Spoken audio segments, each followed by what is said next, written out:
आप सभी का एएनएम 92-12 भर्ती में 277 की जो लिस्ट आयोग को विभाग को देनी है, अभी ये लिस्ट विभाग को नहीं दी गई है। आप में से कुछ लोगों का मैसेज आ रहा था कि विभाग को लिस्ट भेज दी गई है आयोग से, तो अभी नहीं भेजी गई है और अभी नेक्स्ट वीक में मंडे या ट्यूसडे तक आप मान करके चलें कि आयोग से लिस्ट विभाग को भेज दी जाएगी। मंडे को भी भेजी जा सकती है या फिर ट्यूसडे तक। इतना ही नहीं, ये जो लिस्ट भेजी जाएगी 277 सेलेक्टेड बहनों की, यही लिस्ट माननीय आयोग की तरफ से सुप्रीम कोर्ट में भी लगाया जाएगा कि हम इतने बहनों को छोड़ करके शेष बहनों को नियुक्ति पत्र बांटने जा रहे हैं या फिर बांटना चाहते हैं माननीय सुप्रीम कोर्ट के आदेश के अनुपालन के क्रम में। अब यहाँ पर जिन भी बहनों का नियुक्ति पत्र यहाँ पर रोका जाएगा, कहीं ना कहीं उन बहनों की कोई गलती नहीं होगी, लेकिन यहाँ पर कोर्ट के आदेश की वजह से उन बहनों का नियुक्ति पत्र रोकना पड़ेगा। तो कहीं ना कहीं उन बहनों को परेशानी तो होगी और इसमें दिक्कत केवल उन्हीं सीटों को लेकर के आ रही है जिन सीटों पर, जिन ईडब्ल्यूएस की खाली सीटों पर जो सीटें अनारक्षित में जोड़ी गई थी और उन सीटों पर जिन बहनों को ज्वाइनिंग मिला होगा, सिलेक्शन मिला होगा। अब इसमें देखिए आगे रास्ता यही है कि हम आयोग से निवेदन करें सचिव सर से कि सर जो भी सुप्रीम कोर्ट वाला मैटर है उस मैटर को भी फाइनल करवाइए जल्द से जल्द, ताकि इन बहनों को भी नियुक्ति पत्र मिल सके। और यहाँ पर अभी जो फ्रेश बहनें होंगी 277 में से जितनी भी फ्रेश बहनें होंगी, 277 की जो लिस्ट है, आप सभी जानते हैं कि 92-12 में जितनी ईडब्ल्यूएस की सीटें थी 921, इसमें से 644 पर सिलेक्शन हुआ था और 277 सीटें कैरी फॉरवर्ड 277 सीटें अनारक्षित में जोड़ दी गई थी, कैरी फॉरवर्ड नहीं करना था। तो ये सीटें जब अनारक्षित में जोड़ दी गई थी और उसके बाद फिर टोटल जो रिजल्ट है 8,831 का जारी हुआ था। मतलब इस 8,831 में से 277 सीटें होंगी जो अनरिजर्व में जोड़ी गई थी, जिन पर बहनें सेलेक्ट होंगी। इसमें कुछ बहनें फ्रेश में होंगी और कुछ बहनें प्रोविजनल में भी होंगी। अब यहाँ पर देखना ये होगा कि आयोग की तरफ से कितने सेलेक्टेड बहनों की लिस्ट फ्रेश में से विभाग को भेजी जाती है, जिन बहनों की नियुक्ति पत्र जिलेवार रोकना होगा या फिर माननीय सर्वोच्च न्यायालय में जो लिस्ट भेजी जाती है, और ये लिस्ट जिलेवार होगी, यानी किन ज़िले में कितनी बहनें होंगी इसी लिस्ट में से।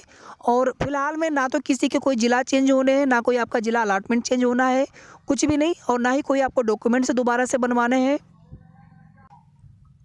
इतना ही नहीं, आप देखेंगे आज के न्यूज़पेपर में भी दिया गया था कि जिन ज़िलों से नियुक्ति पत्र पहले ही बाई पोस्ट भेज दिया गया था, तो उसमें आप देखेंगे सुप्रीम कोर्ट के आदेश के क्रम में किसी भी अभ्यर्थी को नियुक्ति पत्र न बांटने के निर्देश थे परिवार कल्याण से। हालांकि उसमें 277 सीटों को ही छोड़ करके शेष बहनों को देना है नियुक्ति पत्र, लेकिन उन 277 सीटों का निर्धारण जब तक हो नहीं पाया है, तब तक किसी भी बहन को नियुक्ति पत्र नहीं दिया जाना था। और ये भी सुनने में आया था कि कुछ जिलों में कार्यभार भी ग्रहण करवा दिया गया है। तो फिलहाल में महानिदेशालय की तरफ से, परिवार कल्याण की तरफ से वहाँ पर बोला गया है सभी जिला सीएमओ की तरफ से या फिर जिन जिलों से भी शिकायतें मिली है कि किसी भी बहन को नियुक्ति पत्र ना तो देना था, ना ही किसी को अभी कार्यभार ग्रहण करवाया जाना है। आगे सभी बहनों को एक साथ ही नियुक्ति पत्र मिलेगा, यानी इतनी सीटें छोड़ करके फ्रेश में से। और फ्रेश की बहनों के ज्वाइनिंग होने के बाद फिर आयोग में प्रोविजनल पर ही कार्य किया जाएगा, चाहे उसमें डीबी करा करके और फिर आगे आपकी फाइल जो है जिला प्रेफरेंस के लिए भेज दी जाए विभाग को। तो मार्च में ही आप सभी की ज्वाइनिंग तो होने की पूरी उम्मीद है फिलहाल में, और इसके लिए हम सभी को निरंतर प्रयास भी करते रहना होगा। लेकिन यहाँ पर 277 सीटों पर जिन बहनों का नियुक्ति पत्र रुकेगा, उन बहनों के लिए अभी यहाँ पर चीज़ें समझ में नहीं आ पा रही है। ये तो सरकार माननीय आयोग के सचिव सर ही बता सकते हैं कि कब तक ये मैटर फाइनल हो पाएंगे या फिर फाइनल करवा सकते हैं, क्योंकि चीज़ें सुप्रीम कोर्ट में है। अभी जो डेट लगी है 20 मार्च वाली, 20 मार्च को सुनवाई होगी, उसके बाद फिर कितनी डेट लगेगी या फिर 1 से 2 हियरिंग में मैटर हो जाएगा फाइनल। तो ये तो डिपेंड करेगा कि वहाँ पर कितनी मजबूत पैरवी की जाती है याची पक्ष के अधिवक्ता हों, चाहे सरकार के या फिर आयोग के अधिवक्ता हों। बाकी हम सभी को अपने स्तर से लगातार कोशिश करते रहना है। शेष आगे की जो भी जैसे भी सही जानकारी मिलेगी आप सभी को समय समय पर अपडेट देते रहेंगे। एक भर्ती यहाँ पर है UPSSC से JEE 2018 की। इस भर्ती का रिजल्ट आने जा रहा था, लेकिन इसमें कुछ अभ्यर्थियों के रिजल्ट बनाने में दिक्कत हो रही है।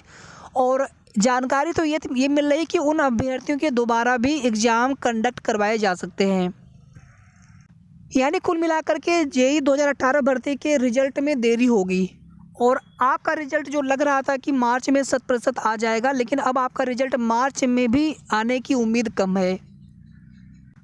आप में से कुछ अभ्यर्थी आयोग के सचिव सर से जाकर के मिल सकते हैं कि सर हम लोगों का रिजल्ट डिक्लेयर किया जाए या फिर क्या दिक्कतें आ रही हैं, उनके लिए कब तक ये चीज़ें क्लियर करके हम लोगों का रिजल्ट डिक्लेयर कर सकते हैं। उसके लिए आप सभी अपने स्तर से भी प्रयास कर सकते हैं। बाकी जितनी अपडेट थी उतनी हमने आपको जानकारी यहाँ पर प्रोवाइड करा दी है, और पहले से किसी को नहीं पता था कि ऐसा भी इसमें दिक्कतें हो सकती हैं। अभी आप देखेंगे कुछ दिन पहले एक रिजल्ट आया है फॉरेस्ट गार्ड का, जिसमें आप देखेंगे EWS का मैटर है, डॉक्यूमेंट्स हैं। अब उसमें आगे जब नेक्स्ट स्टेज होगा, प्रोसेस होगा उसमें डॉक्यूमेंट वेरिफिकेशन के टाइम पर, तो उसमें चीज़ें क्लियर होंगी कि किन के वैलिड वहाँ पर प्रमाण पत्र पाए जाते हैं। क्योंकि आप देखेंगे जिस समय की भर्ती थी उसी समय EWS लागू किया गया था 2019 में, और वर्तमान में आयोग में ANM 9212 भर्ती पर कार्य हो रहा है, जिस वजह से जूनियर असिस्टेंट 2019 की भर्ती में काम तो चल रहा है लगातार, ऐसा नहीं कि काम रोका गया है, लेकिन थोड़ा समय लग रहा है। नेक्स्ट वीक में आप लोगों की डिपार्टमेंट की लिस्ट आ जानी है, विभाग की आवंटन की लिस्ट आपकी आ जाएगी नेक्स्ट वीक में। नेक्स्ट वीक में जब तक भी आप आए, अभी ये नहीं कह सकते कि ट्यूसडे तक, वेडनेसडे तक, थर्सडे तक, जल्दी आने की उम्मीद है, लेकिन नेक्स्ट वीक में आ जाना चाहिए। उसके बाद आगे आप देखेंगे कि प्रोविजनल पर भी कार्य होना है, चाहे लोअर 2019 की भर्ती में प्रोविजनल पर कार्य होना है, और वर्तमान में JEE 2016 भर्ती की DB का भी कार्य चल रहा है। अभी आयोग की तरफ से कुछ रिजल्ट भी डिक्लेयर किया जाना है, जिसमें एक रिजल्ट है बोरिंग टेक्नीशियन का। तो ANM 9212 भर्ती में माननीय सर्वोच्च न्यायालय से आदेश आया है कि EWS की कुछ सीटें जो अनारक्षित में जोड़ दी गई थी, उन बहनों की नियुक्ति पत्र रोकने को लेकर के शेष बहनों के नियुक्ति पत्र बांटे जा सकते हैं। तो उसी के क्रम में आयोग में कई दिन से ANM 9212 भर्ती पर काम चल रहा था, और इसी वजह से बाकी भर्तियों में देरी हो रही है। बोरिंग टेक्नीशियन का रिजल्ट आपका आ भी सकता है, लेकिन उम्मीद कम है फरवरी में आने की। और जिस तरह से इसके पहले रिजल्ट, चाहे फॉरेस्ट गार्ड का, ASO का, या फिर अन्य रिजल्ट डिक्लेयर किए गए थे, लग रहा था कंप्यूटर ऑपरेटर का भी रिजल्ट आया था, तो लग रहा था कि इसमें जो बाकी की रिजल्ट है वो रिजल्ट भी जल्दी आयोग देंगे, और फरवरी में कम से कम एक रिजल्ट आयोग और दे देंगे बोरिंग टेक्नीशियन का।